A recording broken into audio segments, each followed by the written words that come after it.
Dude, there was a 2023 mental health report. The UK came in second most depressed country in the world. Second most depressed country in the world. UK. Yeah. What's number one? Uzbekistan. So Whoa. it's just above Uzbekistan and just below South Africa. Did the UK used to rank higher? Yes, it's tracked down over time, but it's never been superbly. I mean, misery is melancholy is sort of our personality trait. It's our national sport, right? Being a bit more melancholic. But yeah, the Ukraine, who are just about to go into their fourth year of war, came in higher. And Yemen, who apparently are going through like one of the worst humanitarian crises in human history, also ranked higher than the UK. Wow. So yeah, second most depressed country in the world. That's crazy. That's a wild number, man. That it can't just be the weather. It has to be like Weather might contribute a little bit. A little bit, like Seattle does. Like people in Seattle are depressed as fuck. Maybe it's the online safety bill. Could be. That would get me depressed.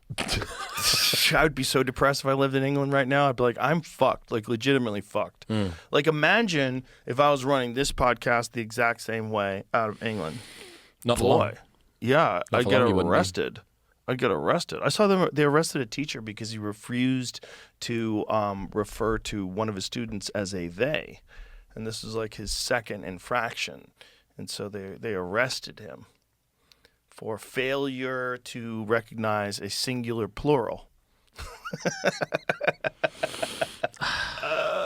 I really don't like. I don't like shitting on the UK because it feels like I'm pulling the ladder up after I've just got out of it.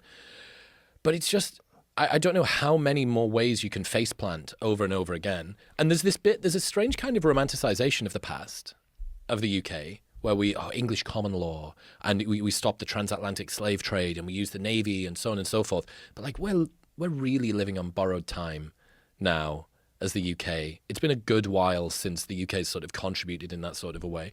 There was Alan Turing from The World War Turing II. effect? Yeah. So he was the guy that decoded the Enigma Turing machine. test. Yeah. So he was gay.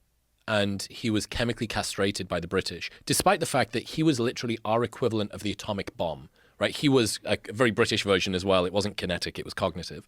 So he decodes the machine that the Germans are using to send their secret messages. This means that we're able to detect exactly where the U-boats are going to be, and it results in some really awkward situations, like if we, before we're going to use all of our force to try and take Germany down, if we avoid all of their planned bombings, they're going to guess that we might have the keys to some of their communication. So they had to start making decisions about which boats needed to be attacked and which boats needed to be saved. Oh my God. They knew all of the different attacks that were coming, but if they got rid of all of them, if they were safe from all of them, the Germans would start to catch on.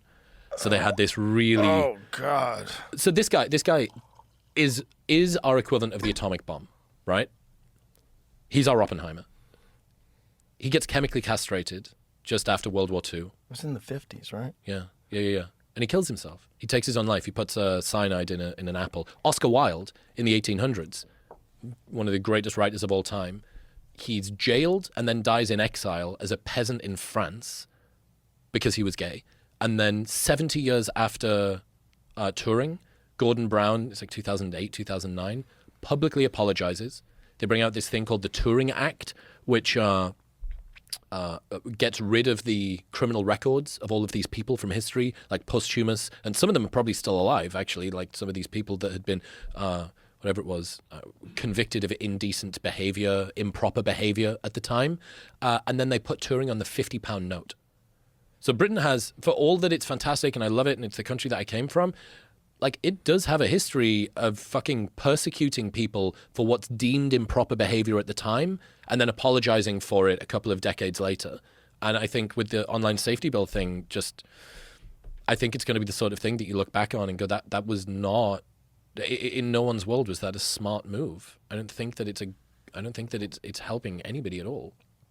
Well, it just appears that they want total, complete control over what people say over there.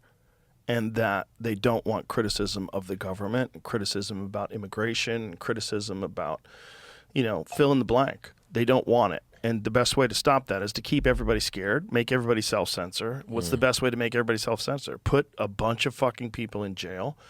So last year, what was it, 12,000 people got arrested for social media posts? Supposedly more than Russia, although the Russian stats might not be. Yeah, they didn't arrest him; they just shot him in the face. They don't count that. Gulag for you. Yeah, they just kill folks over there. But yeah, it's really bad. It's really bad, and it just doesn't seem very progressive. It doesn't seem like you're moving towards the future. It's not progress. Like this, we figured out a long time ago that free speech is very important to figure out what's right and what's wrong. And when you suppress people's speech, you can get away with a lot of fucking horrible things because you stop people from being able to protest it. You know, in a small part, we saw a lot of that during the pandemic. And, you know, and you see what the consequences of that are. You can't trust people that want power. You just can't.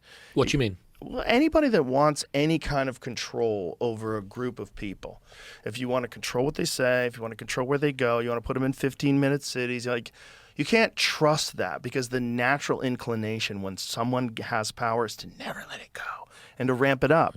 They're in the power business. If you're in the power business, you don't want to keep making the same amount of money every year. You don't want to have the same power every year. That's boring, right? Like if you're an insurance salesman, you want to be the fucking employee of the month. You want to make more money next year. You got your eyes on a new Lexus. You're trying to make more. You're not trying to stay maintained. That's not the game you're in. And if you're in the power game, and if you're in the game of enacting new laws in order to have, we need safety. Safety. Under the guise of safety, you can get so much evil shit done.